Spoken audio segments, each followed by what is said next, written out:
Have a nice day to you, sir. And this is Maxwell Urukai. So I'll be going to present to you my final exam work. So let me allow me to share my screen. Just 1 second.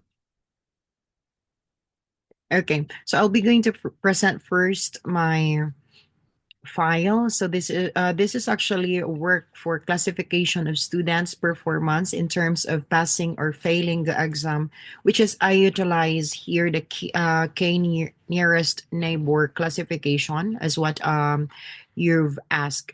So here then. Um, Step one for the problem classification, I choose a domain which is the student performance classification. So the objectives here, my research focuses on determining the principal elements that affect student performance and creating a predictive model to categorize students as either passing or failing in my undergraduate class in data structures and algorithm at the University of Negros Occidental Recoletos Incorporated. So the classification of student performance will be based on various factors, including the study habits, time spent on electronic devices, the procrastination behaviors, levels of distractions, motivation, grades achieved, and the exam results. So to examine the relationship between study hours and exam outcomes, this analysis will investigate how the time a student dedicates to studying each day affects their likelihood of passing or failing the exam. Assessing the influence of gadget usage on performance will involve evaluating how much time spent on devices like the smartphones, laptops, and other devices. So, that impacts students' chances of success in the exam.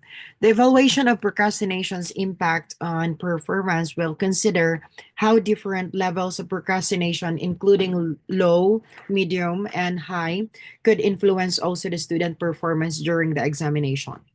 Evaluating the impact of various study distractions on students by determining whether they are classified as minor, major, or non-distractions that affect a student's likelihood of passing or failing the exam. Examining the relationship between motivation and exam performance will measure the student's motivation level through a scoring system that influence their exam results. So analyzing students' performance will also rely on their current grades to assess the probability of passing or failing the course, taking into account both high and low grades. And finally, the classification model will be created using a machine learning algorithm like the K-nearest neighbors to determine its effectiveness in predicting student success in terms of passing or failing based on their identified characteristics. So the statement of the problem that I've performed here, the academic achievement of students play a vital role in determining their success in education and comprehending the factors that affect a student's likelihood of passing or failing an exam is crucial for both learners and educator. In spite of numerous attempts to enhance students' achievement, many learners still encounter difficulties as well, such as the ineffective study practices, excessive use of electronic devices, procrastination, and lack of motivation, which can lead to academic failure. Early identification of students who are at risk of failing can facilitate the implementation of targeted intervention and support mechanism that may help avert poor outcomes. So this study intends to forecast a student's likelihood of passing or failing an exam by examining various factors such as the study habits and so on. And then I have some questions here. How do students achieve grades relate to their chances of passing or failing the exam? There will also, in what ways do study habits such as the amount of time spent studying at the time devoted to electronic devices affect a student likelihood of passing or failing the exam? And what effect does procrastination have on a student's chances of passing or failing the exam? And how does a student level of motivation influence their academic success and likelihood of passing or failing the exam? And how do distractions during study time, such as social media, phone alerts, and environmental noise, impact a student's exam performance? And to what degree can a predictive model based on and the identified factors that currently categorize students as likely to pass or fail the exam. So, in evaluating the questions, this research will also shed light on the main elements that impact students' performance and play a role in their achievements or setbacks. The results will be beneficial for us educators to gain deeper understanding of the determinants of students' performance and to apply more efficiently data-informed strategies to enhance students' results. So after that one, I have also created a artificial data, and that composed of the section. Let me show you the sections for that. One second. Let me stop the sharing and I will reshare once again the artificial data set. So this will be the artificial data set that I've created. There will be the that is consisting of 200 data sets, and that composed of study hours. That's study hours per day and the device usage hours, and that is a continuous variable as well. So afterwards, there will be a procrastination level, then destruction type. So for the procrastination level, we have the low, high, and medium. Then destruction type, that will be minor, major, or none. Then for motivation level, it depends 1 to 5, and then the current grade. So the current grades, if they achieve what real specific grade they achieved, and for the pass or fail. Now I'll be also going to share as well um the features for that. So the sections of my artificial data sets comprise of those features, which the number of study hours each day is a continuous variable that varies based on how much time students dedicate to studying. The daily hours spent on devices such as mobile phones and laptops is also a continuous feature, which reflects the average time students which they invest in using these gadgets. The degree of procrastination is a categorical variable wherein we are using the low, medium, and high that can be defined through indexing. And the distractions experienced while studying are classified as a categorical feature as well, which is minor distraction, major distraction, or no destruction, and that will still use indexing in the coding later on. The degree of motivation is a continuous variable that will be assessed on a specific numerical scale. And additionally, the achieved grades are also continuous as they represent numerical values assigned to specific students' grades. Finally, the pass or fail characteristic is categorical and will be utilized later through indexing as well. So anyway, for generating the data, that was I've shown in the screen earlier. So the data format, structure of the data sets, I've actually put that in a data frame. So this is how does it look. I've imported the pandas as PD data frame, then read the path of the artificial data sets, which is the CSV file. Then I printed the data frame, and that print the um, head as well as the tail of our data sets that comprise of 200 rows and 8 columns. So the attached file contains the modified data sets formatted as a data frame, which I access using the CSV file in Jupyter Notebook. When I execute that, this will display the list and rows of columns. So afterwards, the data frame through this the scripts here from imports the data from CSV file into a pandas data frame that facilitate additional data analysis and visualization. So I printed here the head, which is only showing the 5 functions, or I mean numbers. Utilize show few rows only being shown in that certain code and result, I mean. So afterwards, I implement the k nearest neighbor from scratch. So first, then I preprocess data, apply preprocessing. So here, I first check, the approach consists of the program trying to validate the quantity of columns and rows in our data sets. That ensures that all data we have is completely processed. The program indicates that our data sets contain 300 rows and 8 columns. So that is 200 rows, I mean. So that is a sanity check of data, which the function is df shape. So I've actually initialized the df, which is the data sets itself.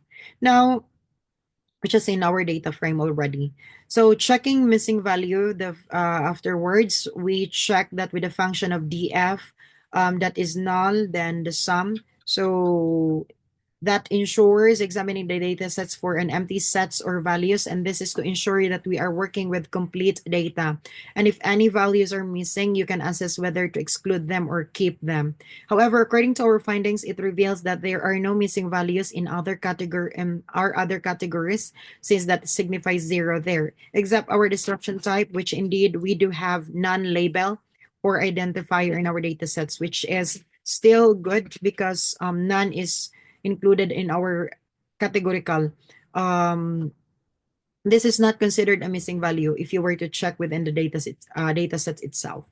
Now, we also check the duplicate data. This is the procedure, df that duplicated sum procedure, which our program checks the data sets for any duplicated information, and luckily it displays a count of 0, which indicates that our data is unique and reliable for manipulation processes.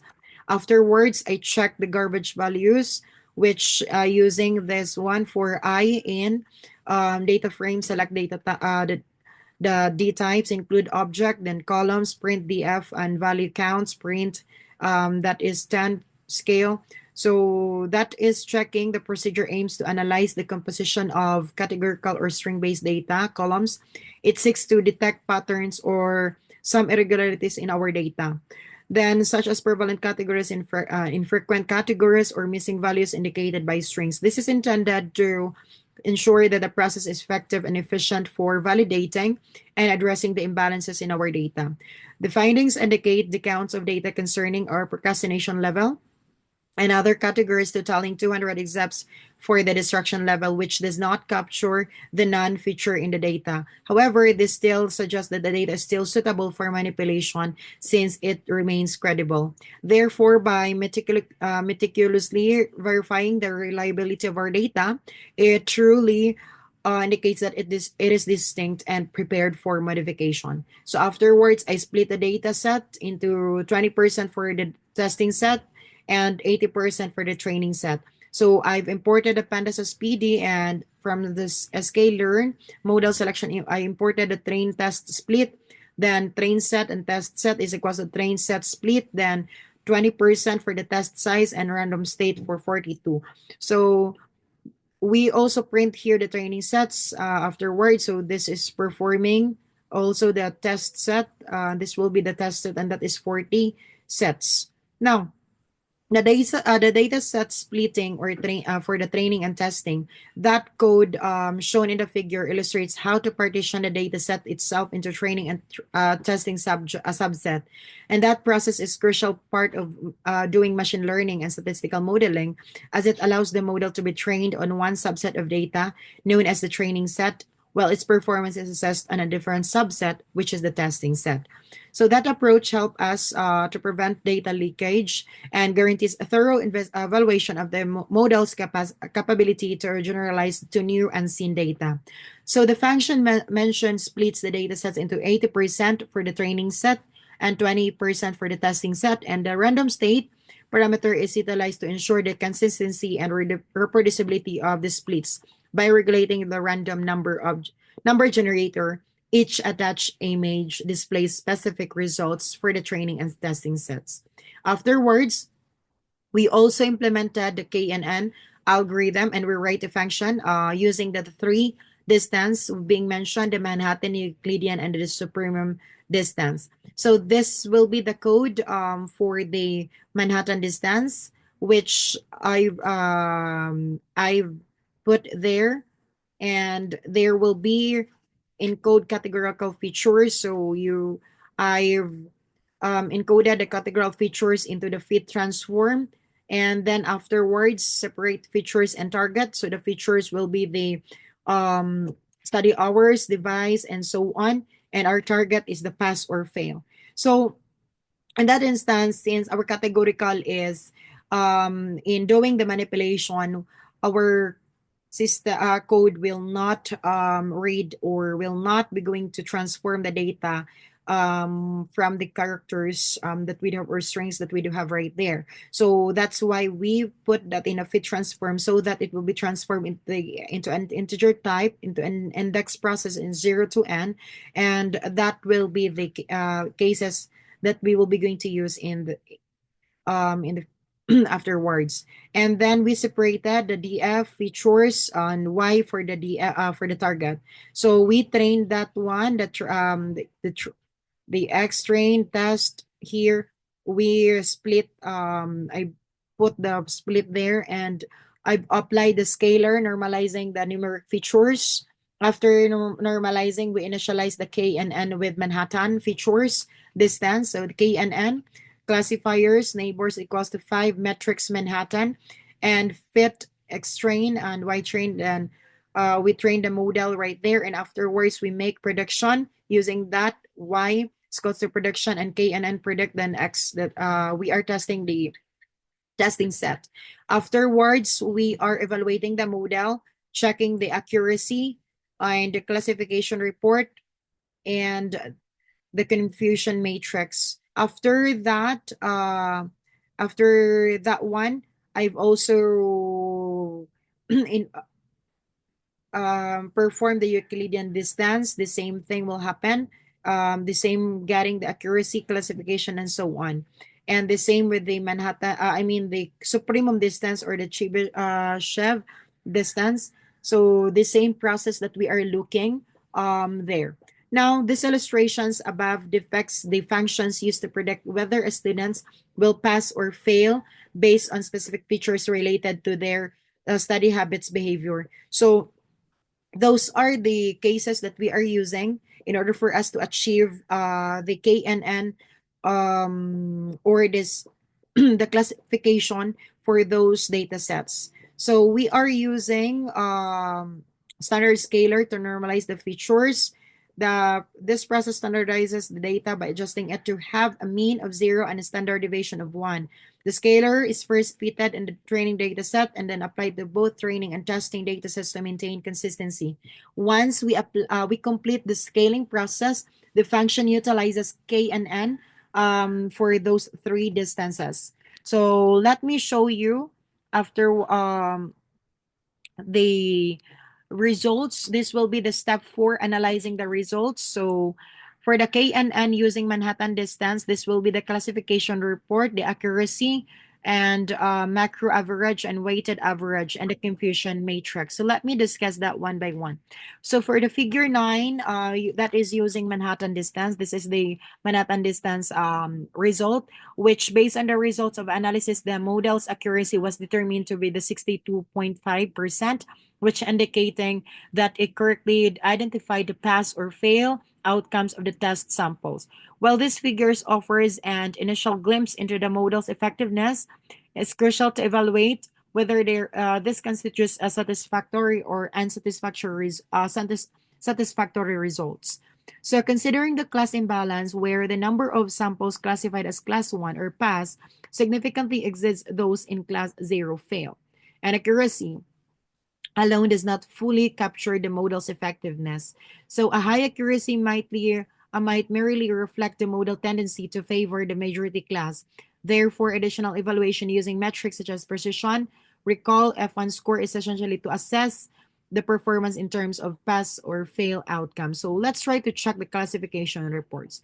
And that presents the metrics of precision.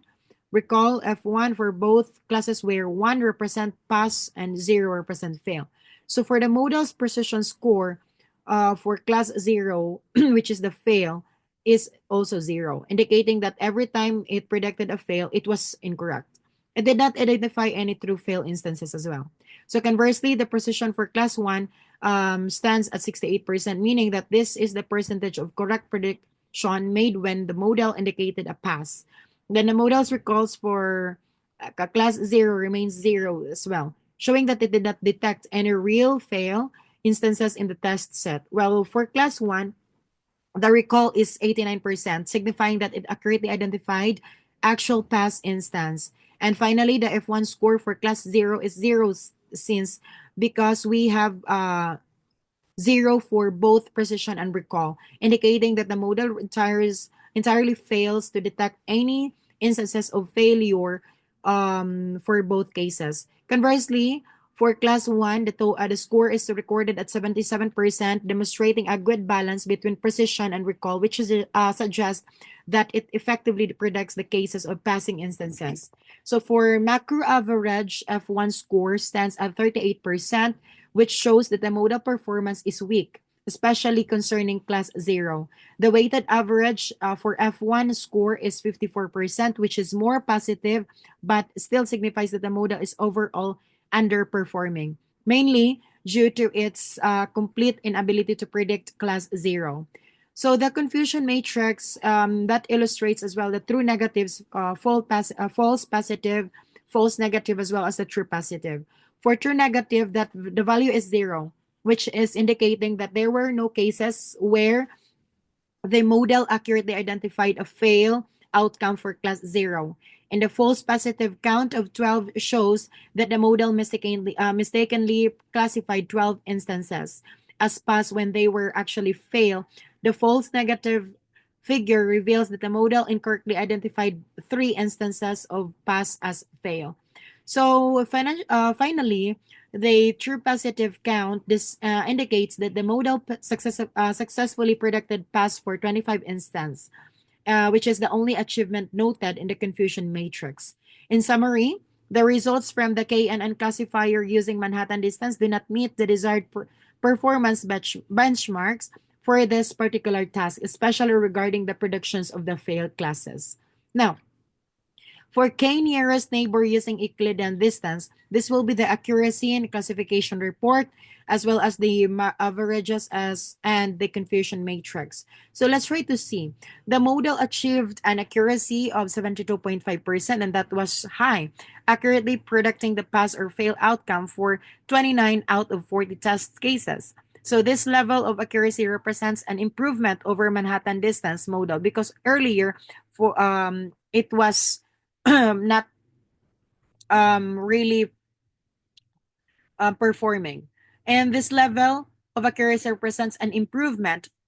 The precision for class 0 fail is perfect at 1, indicating that when the model predicted a fail, it was correct every time. So for class 1 pass, the precision stands 72%, meaning that the model was correct that percentage of the time when predicting pass. The recall for class 0 is only 8%, demonstrating that the model successfully identified just 8% of the actual fail cases, with most fail instances incorrectly classified as pass.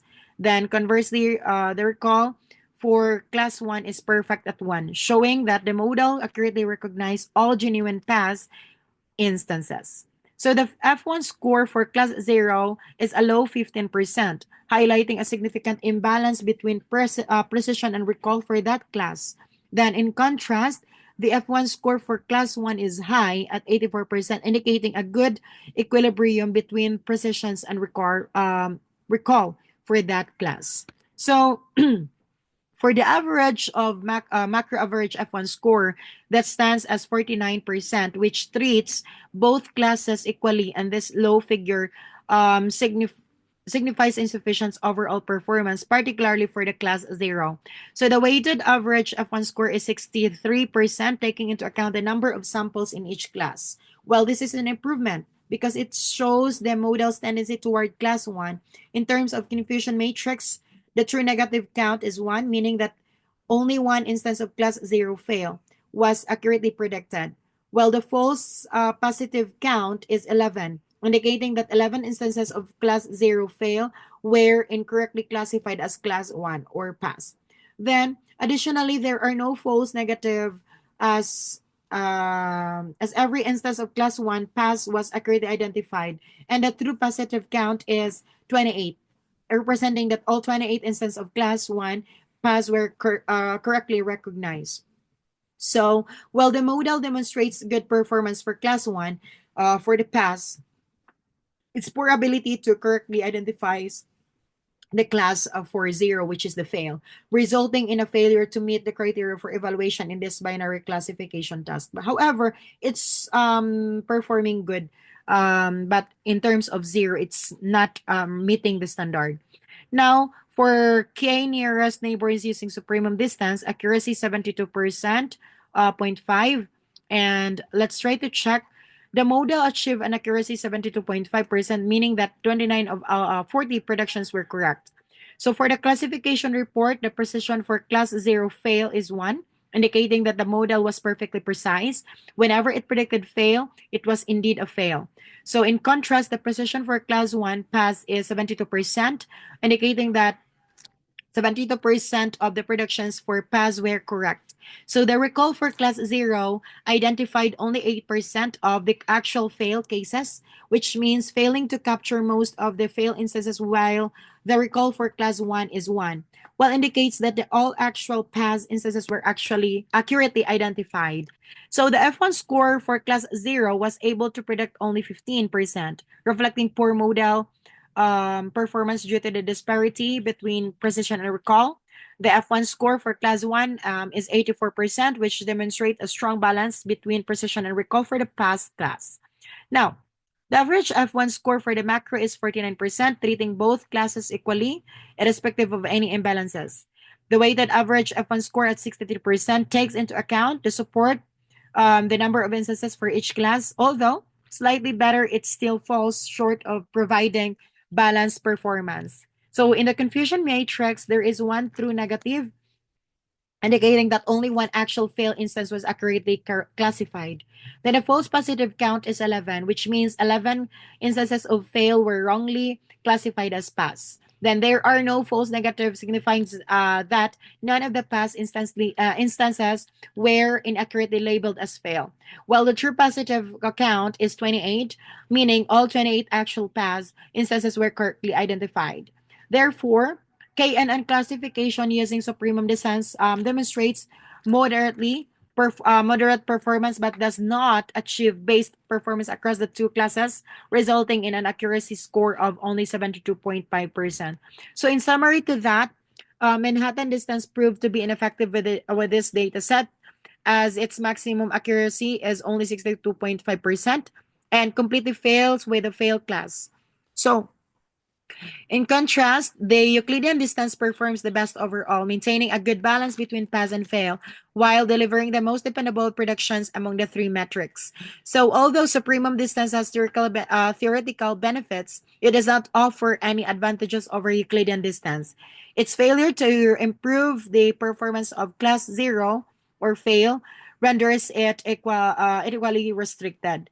So therefore, the most effective distance metric in this analysis is Euclidean, as it provides the highest accuracy and satisfactory performance for both classes when compared to Manhattan and supremum distance. Now, here, for the visualization, I put that in a bar chart as well as into a into a KNN distance. So by the way, I was wrong. It's not only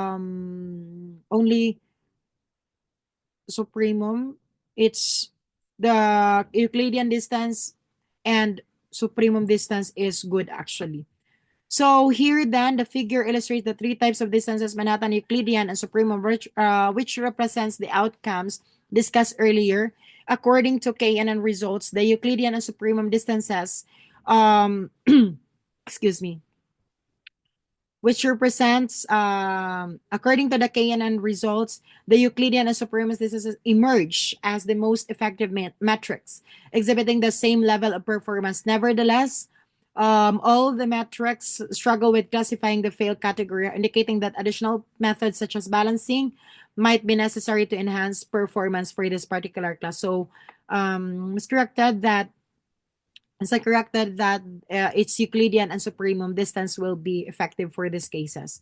Now, afterwards, for the findings, I've actually The research began with brainstorming for potential topics, and afterwards I created the data sets. After performing the data sets, I performed the um, checking the null values and other relevant cases. So this will also answer the following statement of the problem. How do a student achieve grades relate to their chances of passing or failing the exam? So the findings suggest that existing grades play a crucial role in determining the chances of passing. Students who achieve higher grades were accurately categorized into pass, demonstrating relatively high F1 score, 84% for both Euclidean and this Supremum. However, the model faces challenges with identifying students who are at risk of failing, as evidenced by the very low F1 score for class 0. That indicates that incorporating additional features or more data might be essential for making reliable predictions for students who are likely to fail. So, in what ways do study habits such as amount of time spent studying and the time devoted the electronic devices affect the student likelihood of passing or failing the exam? So in that one, the result indicate that the number of study hours each day and the amount of time spent on devices play significant roles. So strong F1 scores for students who pass suggest that good study practices are linked to successful outcomes. On the other hand, the model struggles to accurately identify failing students, pointing to a possible relationship between high device usage or insufficient study time and failure. But this relationship is not well represented in the model performance. So, what effect does procrastination have on a student's chances of passing or failing the exam? So procrastination probably impacts passing rate significantly, as the elevated F1 scores for the pass category, excuse me, indicate that students who handle procrastination will tend to achieve better outcomes. So nonetheless, the challenging in forecasting fail implies that procrastination by itself may not sufficiently differentiate failing student within the data sets. Now, how does a student level motivation influence their academic success and likelihood of passing or failing the exam? So, motivation level appear to be closely linked to successful outcome, as this demonstrated by the elevated F1 score for pass. And that suggests that students who exhibit higher motivation are more prone to achieving success. So, conversely, the inadequate results in detecting failures imply that just having low motivation does not solely determine the likelihood of failing. Now, how do distraction during the study time, such as social media, phone alerts, and environmental noise, impact a student exam performance? So the model struggles to identify students who are failing, implies that distractions could contribute to failure, but are not adequately represented by the features or the model. So in contrast to that, the elevated F1 scores for passing student suggest that those who successfully navigate distractions are more prone to achieve success. So, to what degree can predictive model based on the identified factors accurately categorize students as likely to pass or fail the exam? So, the predictive model can effectively identify students who are likely to pass, achieving accuracy scores as high as 72.5% for both Euclidean and Supremum distance. So, along with the strong F1 scores for both in the pass category, however, it faces challenges in detecting the students in the fail category, resulting in considerably lower F1 scores. So that reveals a tendency to focus more on identifying students who pass, indicating the necessity for balanced data sets for both pass and fail categories, and additional features that can more effectively explain the factors leading to failure. So in summary to that, employing KNN classification can be beneficial for evaluating situation like this, and it has been thrilling to delve into this type of prediction. KNN is genuinely effective and applicable in real-world situation. It is also offers a reasonable probability. The students' performance is so good, which some of them really pass in this cases of data sets. So that was all of my exam, sir. Thank you so much, and have a great day, sir.